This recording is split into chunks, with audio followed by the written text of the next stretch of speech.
Hello दोस्तों, स्वागत है आपका इस नए लेक्चर में। और आज इस लेक्चर में हम पढ़ेंगे बैक्टीरिया का जो नेक्स्ट पार्ट है। कल बैक्टीरिया या फिर पिछले लेक्चर में बैक्टीरिया कितना हो गया था, आपने पिछले लेक्चर में पढ़ा था। लास्ट लेक्चर में आपने क्या पढ़ा था? बैक्टीरिया की डेफिनीशन पढ़ी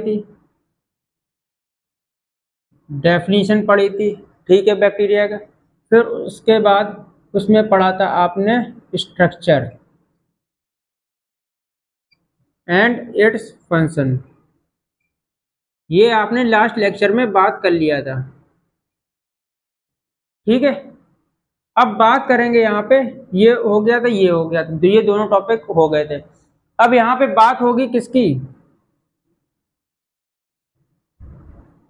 यहाँ पे हम बात करेंगे अगले टॉपिक की, जिसमें शेप पढ़ेंगे, शेप ऑफ बैक्टीरिया। और इसके बाद पढ़ेंगे न्यूट्रिशन, मोड ऑफ न्यूट्रिशन। फिर मोड ऑफ न्यूट्रिशन के बेस पे बैक्टीरिया कितने टाइप्स की वो पढ़ेंगे। फिर यहाँ पर पढ़ेंगे इसके बाद टाइप्स ऑफ बैक्टीरिया। ठीक, O2 के बेस पे इतनी बात आज कवर करेंगे। अब जो आपका रह जाएगा टॉपिक, जिसके लिए एक सेपरेट छोटा सा लेक्चर रिकॉर्ड कर देंगे, जिसको बोलते हैं बैक्टीरियल ग्रोथ। ये बहुत ही इंपॉर्टेंट टॉपिक है, बैक्टीरियल ग्रोथ। ये कवर हो गया, ये कवर हो गया, और ये आज के लेक्चर में कवर करेंगे। ठीक है, बात कहाँ से स्टार्ट करनी है? शेप ऑफ बैक्टीरिया से। समझ गया आपको टॉपिक पढ़ना क्या क्या है इस चैप्टर में? आपको डेफिनेशन, इसकी बेसिक इंट्रोडक्शन आपको पता होना चाहिए बैक्टीरिया का। प्रोकैरियोटिक होता है, यूनिसेलुलर होता है, ये सारी चीज़ें। फिर उसके बाद बैक्टीरिया का स्ट्रक्चर और उसका फंक्शन पता होना चाहिए। सारे स्ट्रक्चर पढ़े थे, फंक्शन पढ़े थे। और अब शेप ऑफ बैक्टीरिया, बैक्टीरिया के शेप की बात करेंगे। फिर उसके बाद बात करेंगे मोड ऑफ न्यूट्रिशन। इसका न्यूट्रिशन के बेस पे बैक्टीरिया को डिवाइड किस में किया गया है, या फिर मोड ऑफ न्यूट्रिशन के बेस पे बैक्टीरिया क्या क्या होते हैं। फिर बात आएगी type of bacteria on the basis of O2 की रिक्वायरमेंट के बेस पे बात करेंगे। और लास्ट है जो बैक्टीरियल ग्रोथ। अब इसके अंदर में टॉपिक आ जाते हैं बैक्टीरियल ग्रोथ कर्व। तो ये जो टॉपिक है, ये नेक्स्ट लेक्चर में बात करेंगे। छोटा सा लेक्चर दे देंगे या फिर सेम डे पे दे देंगे। तो आज बात इन 3 टॉपिक्स की होगी। तो शुरू करते हैं शेप ऑफ बैक्टीरिया से। शेप ऑफ बैक्टीरिया, बैक्टीरिया के शेप कोई एक शेप का नहीं होता। बैक्टीरिया कई शेप के होते हैं, कई इस तरीके से समझ लेते हैं। पहले हेडिंग डाल लेते हैं, शेप ऑफ बैक्टीरिया। ठीक है, शेप ऑफ जो बैक्टीरिया है वो क्या करता है, या फिर सबसे पहले इसके वाई शेप इंपॉर्टेंट। शेप की इंपॉर्टेंट क्यों पड़ी? शेप की study why shape study is important.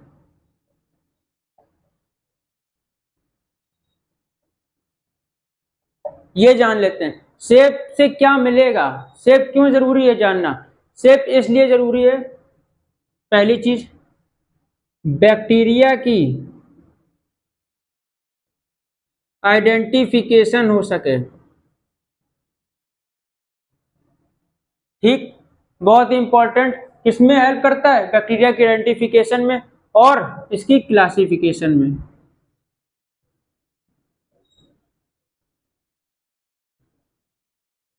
अब आइडेंटिफाई और क्लासिफाई क्यों करते हैं?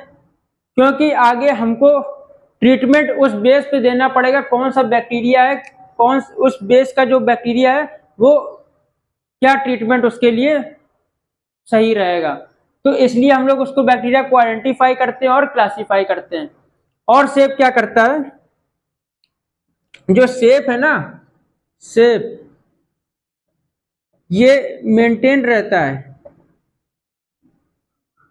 Maintain by cell wall. Cell wall इसके शेप को मेंटेन करता है। सेल वॉल आपने पढ़ा था किस चीज से बनी होती है, पेप्टाइडोग्लाइकन।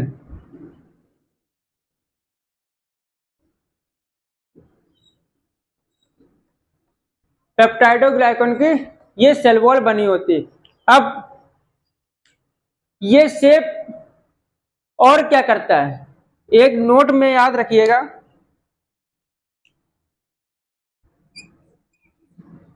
ये शेप हमको बताता है, या फिर बैक्टीरिया का जो शेप होता है उस वो क्या करता है, अफेक्ट करता है मूवमेंट में।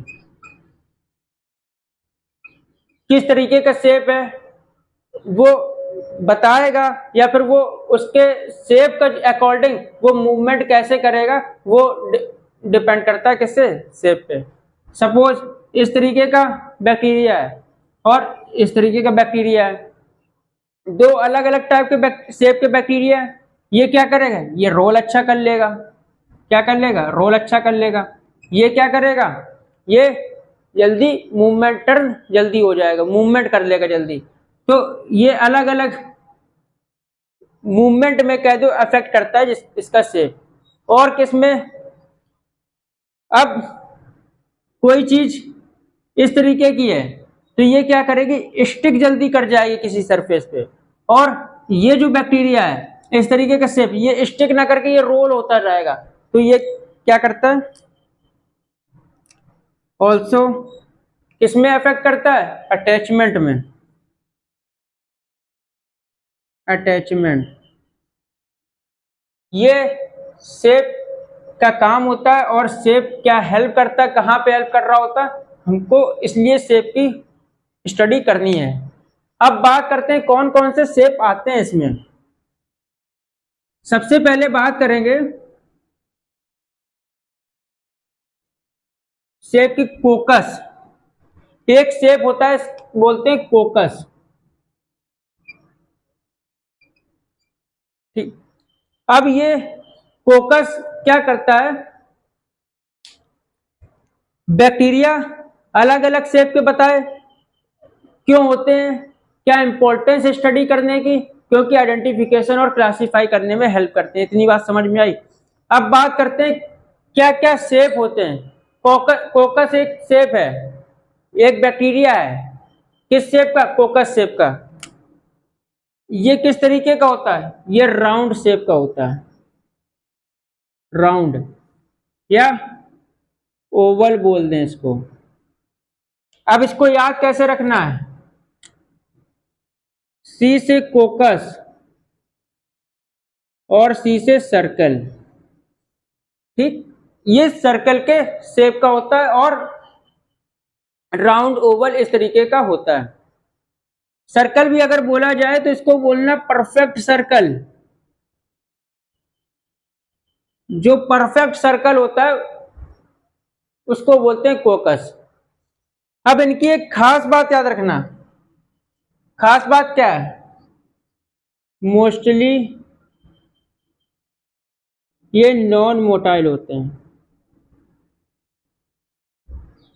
नॉन मोटाइल का मीनिंग समझ में आ रहा है, नॉन मोटाइल बोलते हैं नो मूवमेंट, नो मूवमेंट, ये मूवमेंट नहीं कराते हैं। अब इसके आपको कुछ एग्जाम्पल याद रखना है। एग्जाम्पल, ये बिल्कुल इस तरीके का होगा, राउंड शेप का या कह दो ओवल शेप का, ये इसका शेप है। एग्जाम्पल एक याद रखिए, स्ट्रेप्टोकोकस और स्टेफाइलोकोकस। ये क्या है, इनके एग्जाम्पल है, स्ट्रेप्टोकोकस और स्टेफाइलोकोकस। अब ये जो स्ट्रेप्टोकोकस होते हैं इनका अरेंजमेंट जो होता है, arrangement like a chain, like chain, ठीक। Arrangement like a chain. जो स्टेपाइलोकोकस होता है ये क्या होता है, इनका अरेंजमेंट, अरेंजमेंट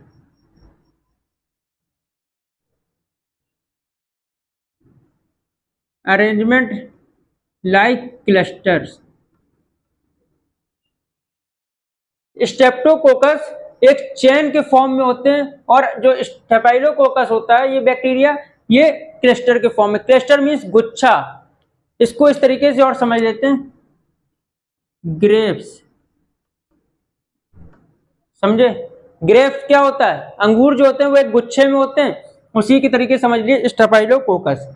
स्ट्रेप्टोकोकस चेन के तरीके, इसको इस तरीके से समझ लेते हैं। राउंड शेप में ही होते हैं, आपको पता है। तो ये क्या है, ये स्ट्रेप्टोकोकस। और अगर ये गुच्छे में हो,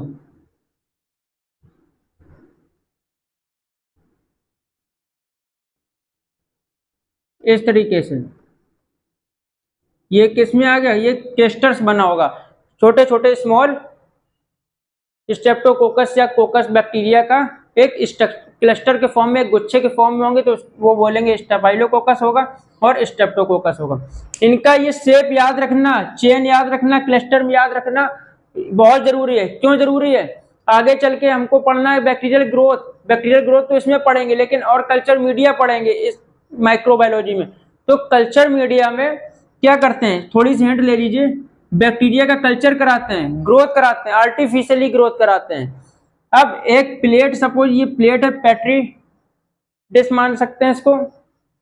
अब इसमें बैक्टीरिया की ग्रोथ हो गई, ग्रोथ देखना होगा हमको, तो उसमें क्या करेंगे, अगर बैक्टीरिया इस तरीके से अरेंज है तो हम लोग क्या बताएंगे, माइक्रोस्कोप से देख के कि ये स्ट्रेप्टोकोकस बैक्टीरिया प्रेजेंट है। और अगर क्लस्टर्स के फॉर्म में दिख रहा है तो क्या बोलेंगे, ये स्टेफाइलोकोकस बैक्टीरिया है। तो इतनी बात आपको याद रखनी है। तो कोकस की बात समझ में आई। अब बात करते हैं नेक्स्ट शेप की। इसको,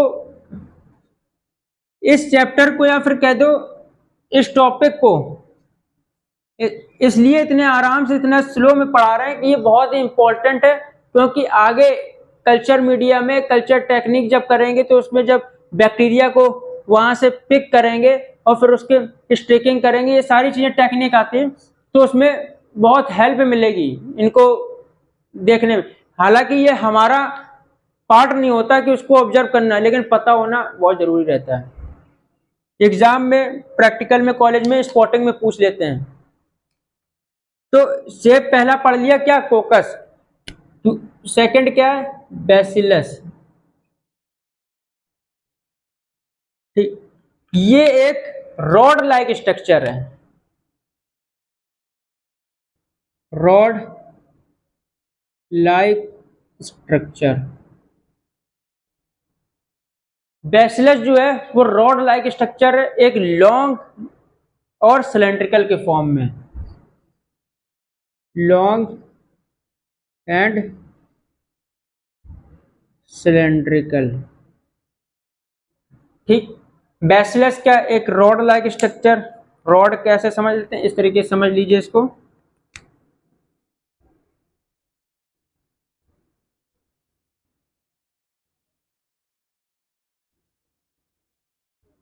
ठीक है, ये रॉड सिलेंड्रिकल लाइक स्ट्रक्चर है, इसको बोलते हैं बैसिलस। इतनी बात समझ में आई। अब बैसिलस क्या होता है, उसमें कोकस में एक बात आपको बताई गई थी कि वो नॉन मोटाइल होते हैं मोस्टली। अब इसमें क्या होता है, ये एक स्पोर बनाते हैं, या फिर ये फॉर्म स्पोर, ये मेनली स्पोर बना लेते हैं, और जब फेवरेबल कंडीशन मिलती है तो ये ग्रोथ कर लेते हैं। फॉर्म स्पोर इन एडवर्स कंडीशन, एडवर्स कंडीशन। ठीक, उसमें एक बात आपने याद रखी थी, मोस्टली नॉन मोटाइल, इसमें आपको याद रखने फॉर्म्स स्पोर इन एडवर्स कंडीशन। ठीक, अब अगर इसके एग्जाम्पल की बात करेंगे, तो सबसे पहले एग्जांपल इसका याद रखिए, ई कोलाई। इसका एग्जांपल क्या है? E coli. और ये मोटाइल होते हैं कि नॉन मोटाइल होते हैं, उस पर बात करेंगे। इसको कंप्लीटली मोटाइल नहीं कह सकते, मे बी मोटाइल। मोटाइल कब होंगे?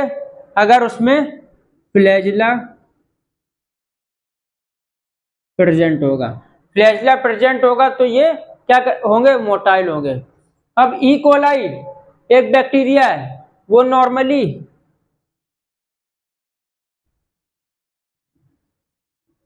हमारी गट में प्रेजेंट रहता है और ये हेल्पफुल होता है। गट में प्रेजेंट रहता है, हेल्पफुल होता है। इसको बताया था ना, कुछ हेल्पफुल बैक्टीरिया होते हैं, कुछ हार्मफुल। ठीक। अब इतनी बात आपको याद हो गई कि नहीं हो गई? कोकस में क्या पढ़ा? Cylindrical, sorry, circle like structure, perfect circle या oval like. Bacillus rod like structure, वो क्या था? मोस्टली नॉन मोटाइल था। ये क्या है? मे बी मोटाइल, अगर फ्लैजिला उसमें है तो मोटाइल है। फिर ये लॉन्ग एंड सिलेंड्रिकल के फॉर्म में है। उसमें एग्जांपल क्या पढ़ा था? स्ट्रेप्टोकोकस और स्टेफाइलोकोकस। स्ट्रेप्टोकोकस में क्या पढ़ा? वो चेन में, स्टेफाइलोकोकस क्लस्टर में, गुच्छे में। ई कोलाई एक इसमें एग्जांपल याद रखना है, जो नॉर्मली गट और किस शेप का होता है? रॉड शेप का होता है।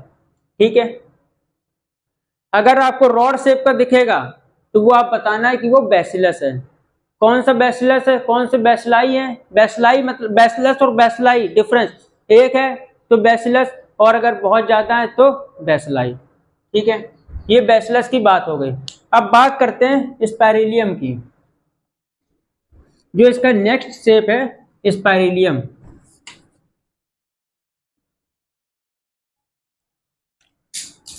स्पाइरेलियम। और फिर उसके बाद बचता है विब्रियो। स्पाइरेलियम में आपको क्या याद रखना है? ये एक स्पाइरल के फॉर्म में होता है, लाइक अ स्पाइरल। स्पाइरल समझ रहे हैं ना स्ट्रक्चर?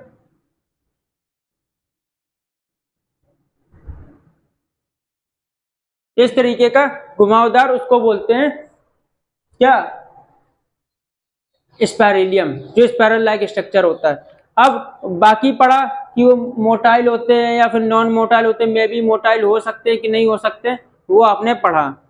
अब यहां पे बात करेंगे, ये बहुत ही हाईली मोटाइल होते हैं। क्या होते हैं? हाईली मोटाइल होते हैं, क्योंकि इसमें मल्टीपल फ्लैजिलम प्रेजेंट रहता है। फ्लैजिलम बहुत प्रेजेंट रहते हैं, मल्टीपल फ्लैजिलम। अब इसमें एक एग्जांपल याद रखना है आपको,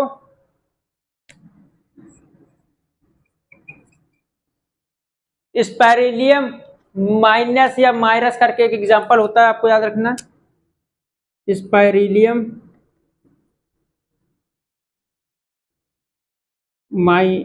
माइनस या माइरस करके होता है, एक बार इसको करेक्ट कर लेंगे।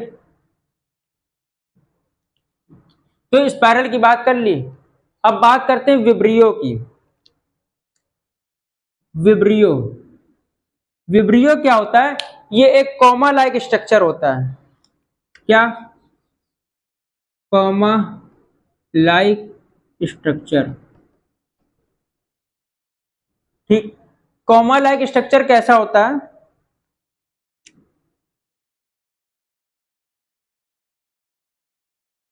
इस तरीके से, कभी कभी इन्वर्टेड में होता है, इस तरीके से कॉमा लाइक स्ट्रक्चर होता है। और ये क्या करता है? ये mainly found in water bodies, water bodies में मिलता है। और इसकी एक बात याद रखिएगा, जो ये कॉमा लाइक स्ट्रक्चर है ना, इसका एग्जाम्पल, बहुत ही इंपॉर्टेंट एग्जाम्पल है इसका, vibrio cholera. Cause cholera, cholera होता है ना, ये बैक्टीरिया जो विब्रियो कॉलरा होता है, यही क्या कर रहा होता है, कॉलरा डिजीज को कॉज कर रहा होता है। ठीक है, इतनी बात समझ में आई। कौन कौन से 4 शेप पढ़े? सबसे पहले पढ़ा कोकस, फिर पढ़ा बैसिलस, उसके बाद स्पाइरिलियम और लास्ट में क्या पढ़ा, विब्रियो। बस आपको इतना याद रखना है। अब बात करते हैं इसके न्यूट्रिशन की। एक शेप अगर आप याद रखना चाहें और याद कर सकते हैं, कहीं कहीं दे देता है फिलामेंटस। फिलामेंटस मींस, बस इतना याद रखिए, ये थ्रेड लाइक स्ट्रक्चर होता है। थ्रेड लाइक स्ट्रक्चर, फिलामेंटस जो है वो थ्रेड लाइक स्ट्रक्चर है। बस आपको इतनी बात याद रखनी है। ये हो गई बात शेप की। अब आगे नेक्स्ट पार्ट क्या था, मोड ऑफ न्यूट्रिशन। अब बैक्टीरिया है, उसको ग्रोथ करने के लिए न्यूट्रिशन तो चाहिए। सॉरी, न्यूट्रिशन मेनली क्या क्या बैक्टीरिया को नीड रहती है, किसकी बात करनी है, न्यूट्रिशन की। न्यूट्रिशन या मोड ऑफ न्यूट्रिशन। ठीक, अब न्यूट्रिशन जो इसका होता है वो क्यों नीड है, नीड क्यों न्यूट्रिशन? सबसे पहले बैक्टीरिया नीड एनर्जी, एनर्जी की नीड होती है। एनर्जी कहाँ से मिलेगी, न्यूट्रिएंट से मिलेगी। इसलिए बैक्टीरिया को न्यूट्रिशन की नीड होती है। अब जो बैक्टीरिया है वो न्यूट्रिएंट्स मेनली O2 CO2 की यहाँ बात होगी, O2 और CO2 की बात होगी। बेस्ड ऑन किस बेस पे बैक्टीरिया क्या करता है, कैसे फॉर्म करता है न्यूट्रिशन, अपना कैसे खाना बनाता है, उस बेस पे कैसे वो खाता है, उस बेस पे।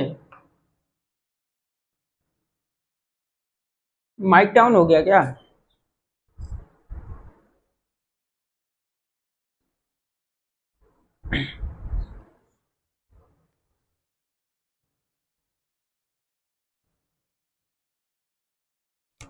तो जो बैक्टीरिया का न्यूट्रिशन है, बैक्टीरिया न्यूट्रिशन, बैक्टीरिया को भी क्या चाहिए, एनर्जी चाहिए। Bacteria needs energy and carbon, किसके लिए, फॉर इट सर्वाइवल, उसको जिंदा रहने के लिए क्या चाहिए, एनर्जी चाहिए और कार्बन उसको नीड है। ये बात हो गई। अब ये मिलेगा कैसे, हाउ दे गेट फूड, ये अपना खाना कैसे, भोजन कैसे लेंगे, हाउ दे गेट फूड या न्यूट्रिएंट्स, ये न्यूट्रिएंट्स कैसे लेंगे, डिवाइडेड इनटू 2 ग्रुप, 2 पार्ट में इनको 2 ग्रुप में डिवाइड किया गया है। ठीक है, समझ में आ रही ना बात। बैक्टीरिया का जो न्यूट्रिशन है वो उसको एनर्जी और कार्बन की नीड होती है सर्वाइवल के लिए, ये न्यूट्रिएंट्स की। अब ये अपना फूड या न्यूट्रिएंट्स कैसे लेंगे, क्या तरीका होगा इनका फूड का और न्यूट्रिएंट्स लेने का, अब इनटेक करने का, तो उस बेस पे ये किस 2 पार्ट में डिवाइड है, डिवाइडेड इनटू 2 ग्रुप। ठीक, 2 ग्रुप में डिवाइड है। सबसे पहली बात, पहला क्या है, ऑटोट्रोफ, ऑटोट्रोफिक न्यूट्रिशन। ठीक है, सेकंड क्या है, हेट्रोट्रोफिक।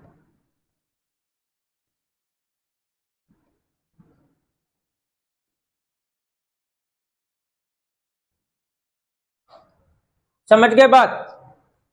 जो फूड टेक करने का, इंटेक करने का जो उनका मोड है, उस बेस पे ये दो ग्रुप में डिवाइड कर दिए गए, ऑटोट्रॉफिक न्यूट्रिशन, हेटरोट्रॉफिक न्यूट्रिशन। तो सबसे पहले बात करते हैं ऑटोट्रॉफिक न्यूट्रिशन की।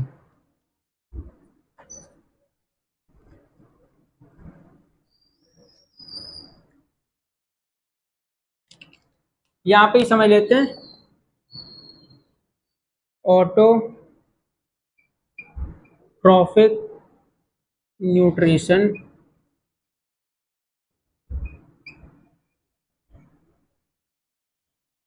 यहां पे बात करते हैं हेटरोट्रॉफिक न्यूट्रिशन।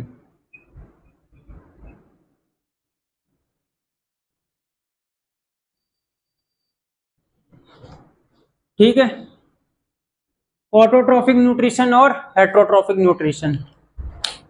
अब ऑटो मीन्स सेल्फ, ये क्या करते हैं,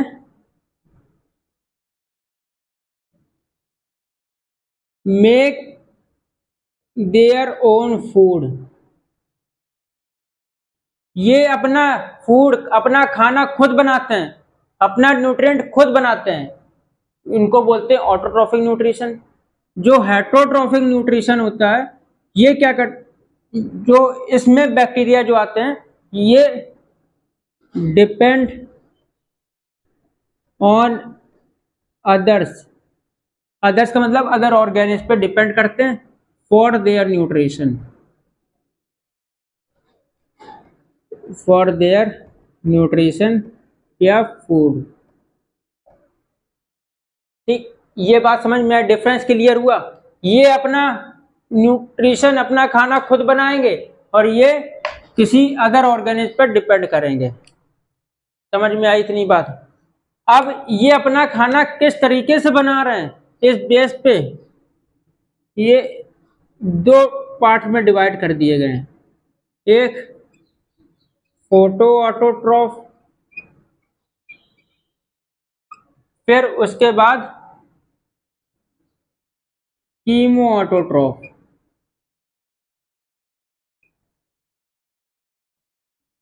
ठीक, अब जो फोटो ऑटोट्रॉफ है ना, यूज सनलाइट, ये अपना खाना बनाने के लिए सनलाइट का यूज करते हैं, जो सनलाइट एनर्जी बोल सकते हैं, use sunlight energy for their food, food बनाने के लिए सनलाइट एनर्जी यूज करते हैं। कीमो ऑटोट्रॉफ क्या करते हैं, chemo autotroph use chemical energy,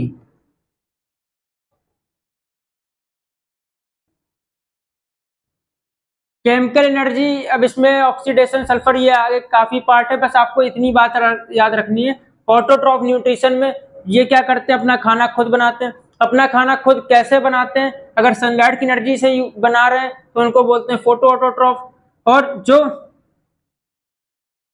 chemical energy से मिलकर बना, मतलब यूज कर बना रहे हैं, तो उसको बोलते हैं कीमो ऑटोट्रॉफ। और इस टाइप के न्यूट्रिशन को बोलते हैं फोटो ऑटोट्रॉफिक न्यूट्रिशन, और इसको बोलते हैं कीमो ऑटोट्रॉफिक न्यूट्रिशन। इतनी बात समझ में आई? अब इसमें एक एग्जांपल याद रखना है,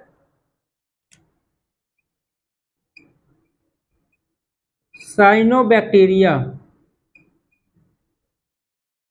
ये ब्लू ग्रीन एल्गी भी बोलते हैं इसको, blue green algae.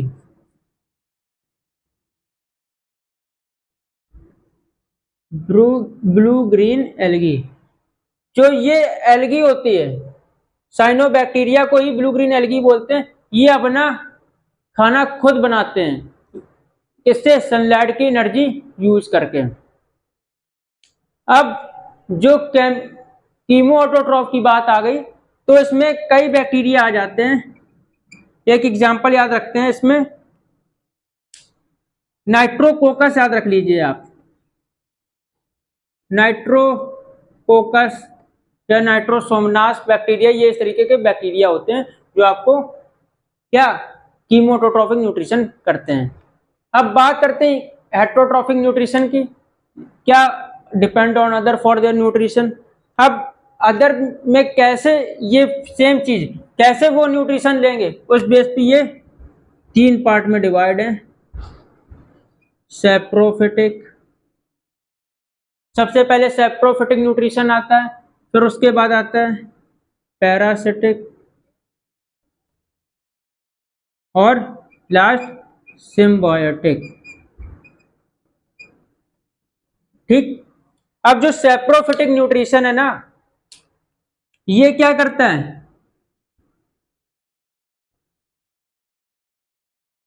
Depend on other organism. ये बात आपको सभी में कॉमन याद रखनी है, ये डिपेंड करते हैं अदर ऑर्गेनिज्म में। अब ये कहां से अपना खाना लेते हैं या फिर कहां से, ऑर्गेनिज्म कौन से होते हैं, डेड एंड डिकेइंग मैटर। जो डेड या डिकेइंग मैटर है वहां से अपना न्यूट्रिशन ये ले रहे होते हैं। और ये एक चीज याद रखना है इसमें, ये हेल्प भी कर रहे होते हैं, किसमें, हेल्प इन डिकम्पोजिशन। डिकम्पोजिशन में ये हेल्प भी करते हैं सेप्रोफिटिक, इतनी बात याद रखी। और ये समटाइम्स आपने देखा होगा, पहले गोबर गैस होती थी, तो गोबर गैस में, गोबर गैस प्लांट लगते थे ना, तो गोबर गैस प्लांट में, या फिर आपने पढ़ा होगा, देखा तो नहीं होगा, तो उस प्लांट में क्या किया जाता था, इनऑर्गेनिक सब्सटेंस, ऑर्गेनिक सब्सटेंस डाला जाता था, वेस्ट डाला जाता था, जिसको डेड एंड डिकेइंग मैटर बोलते हैं। तो वहां पे ये सेप्रोफिटिक जाते थे, सेप्रोफिटिक बैक्टीरिया, वो जो बैक्टीरिया वहां ग्रोथ करते थे वो वहां को इनको डिके करते थे, यानी कि तोड़ते थे, डेड एंड डिकेइंग मैटर तोड़ते थे, डिकम्पोजिशन करते थे उसका। तो तोड़ तोड़ के वो क्या स्लरी बना लेते थे, वहां से न्यूट्रिएंट गैस भी निकलती थी। तो इतनी बात याद रखी, सेप्रोफिटिक में ये क्या करते हैं, हेल्प इन डिकम्पोजिशन करते हैं, और ये भी लिख देना, and nutrient gas, nutrient gas ये बनाते हैं। अब एक इसका अगर एग्जांपल याद रखना चाहें, एग्जांपल बैसिलस सबटाइलिस, इस तरीके का एग्जांपल होता है। अब बात अगर पैरासिटिक की करेंगे, तो पैरासिटिक हम लोग डेली लाइफ में भी देखते हैं, कैसे हमारी बॉडी में कोई फॉरेन बैक्टीरिया क्या अगर बाहर से आ रहा है तो वो फॉरेन ही है, तो बैक्टीरिया अगर एंटर कर गया, अब वो क्या करेगा, हमको बीमार करेगा, बैक्टीरिया इन्फेक्शन करेगा। तो पैरासिटिक में ये बात आपको याद रखना, हार्म होस्ट, होस्ट को हार्म करके वो क्या करता है, अपना न्यूट्रिशन लेता है। इनको पैथोजेंस भी बोलते हैं, क्या बोलते हैं, पैथोजेंस। पैथोजेंस हार्म करेगा होस्ट को, और होस्ट पे के अंदर जाके या सरफेस पे बैठ के टेक न्यूट्रिशन लेगा। ठीक है, इतनी बात पैरासिटिक में आपको याद रखी। अब वहां से अपना न्यूट्रिशन निकालेगा। अब पैरासिटिक में बहुत से आपको एग्जाम्पल सुनने को मिल जाएंगे, माइकोबैक्टीरियम होता है, स्यूडोमोनास होता है, एक एग्जाम्पल याद रखिए यहाँ पे, माइकोबैक्टीरियम। क्या याद रखेंगे, माइकोबैक्टीरियम।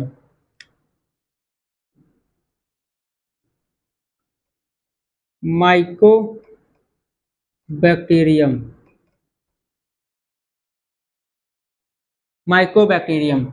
सिम्बायोटिक क्या करता है, सिम्बायोटिक एक तरीके से कह दे बहुत अच्छा बैक्टीरिया होता है।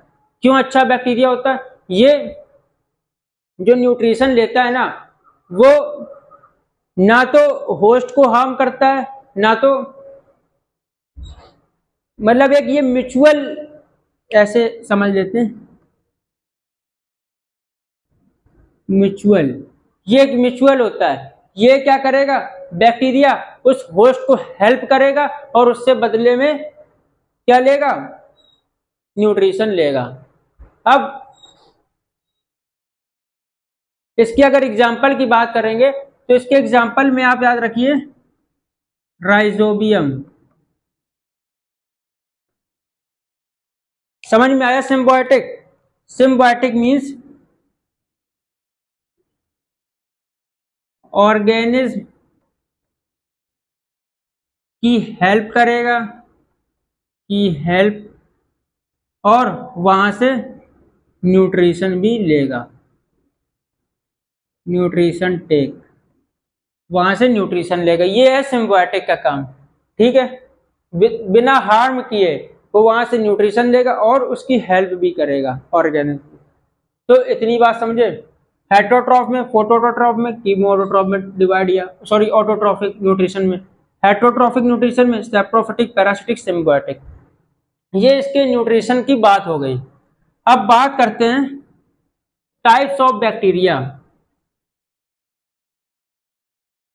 किस बेस पे? ऑक्सीजन की रिक्वायरमेंट के बेस पे। बहुत ही आसान तरीके से समझिएगा। O2 की अगर नीड है तो वो कौन सा टाइप बोला जाएगा, O2 के एब्सेंट में कौन सा टाइप बोला जाएगा, वो आपको याद रखना है। तो क्या टॉपिक है? Types of bacteria. ठीक, on the basis of O2 requirement, ये भी याद रखिएगा। ऑन द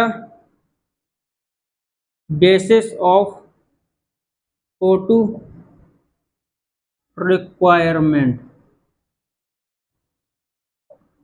ठीक, types of bacteria on the basis of O2 requirement के बेस पे कितने टाइप्स के होते हैं वो याद रखिए।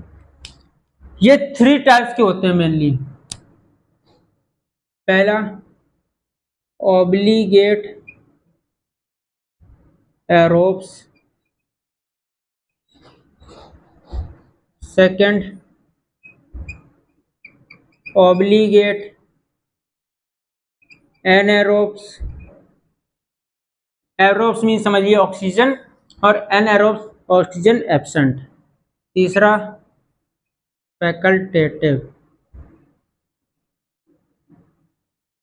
फैकल्टेटिव, फैकल्टेटिव बैक्टीरिया, फैकल्टेटिव याद रखिए आप। ये 3 तरीके के बैक्टीरिया होते हैं। तो जो ऑब्लिगेट एरोब्स होते हैं इनको O2 नीड होती है फॉर सर्वाइवल। ठीक, इसमें O2 की नीड नहीं होती सर्वाइवल के लिए। और जो ये फैकल्टेटिव एनारोब्स बोल देते हैं मेनली, फैकल्टेटिव जो एनारोब्स होते हैं वो O2 मिल जाए तो ठीक, और O2 नहीं मिले तो ठीक, दोनों में ये क्या करते हैं, सरवाइव कर लेते हैं। बस इतनी सी बात आपको याद रखनी थी। बैक्टीरिया O2 रिक्वायरमेंट के बेस पे 3 टाइप्स में डिवाइड किए, ऑब्लिगेट एरोब्स, ऑब्लिगेट एनारोब्स और फैकल्टेटिव एनारोब्स। अगर वो मिलती है तो ये जिंदा रहेंगे। क्या याद रखना है? अगर वो मिलती है तो जिंदा रहेंगे। कौन मिलती है? O2 अगर मिलती है तो ये जिंदा रहेंगे। अगर वो नहीं मिली तो क्या करेंगे? तो ये जिंदा रहेंगे। अगर मिल गई, अगर ऑब्लिगेट एनारोब को अगर वो मिल गई तो ये जिंदा नहीं रहेंगे, सर्वाइवल इनका नहीं होगा। कब? अगर वो मिल जाती है। अगर वो मिल गई तो ये सरवाइव नहीं करेंगे, इनको नहीं मिलनी चाहिए, वो इनकी एब्सेंस में सरवाइव करेंगे। किसकी एब्सेंस में? इसकी एब्सेंस में। ठीक, वो मिली तो ही जिंदा रहेंगे, वो नहीं मिली तो ये जिंदा रहेंगे, अगर वो मिल गई तो ये मर जाएंगे। फैकल्टेटिव में मिलती है तो ठीक, नहीं मिलती है तो ठीक, अगर मिल गई तो भी जिंदा, नहीं मिली तो भी जिंदा। ठीक, ये बात आपको याद रखना है। सर्वाइवल इनके बस इसी बेस पे, O2 के बेस पे है। ठीक है, अब अगर इनके एग्जाम्पल की बात करेंगे, एक एक एग्जाम्पल याद रख लीजिए। माइकोबैक्टीरिया, इसमें याद रख लीजिए टेटनाई, क्लोस्ट्रिडियम टेटनाई बोलते हैं, क्लोस्ट्रिडियम